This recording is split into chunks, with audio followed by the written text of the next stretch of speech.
Fit.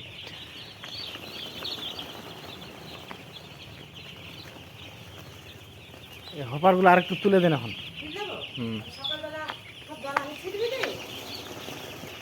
তুলে দেন এখন, তুলে দেন।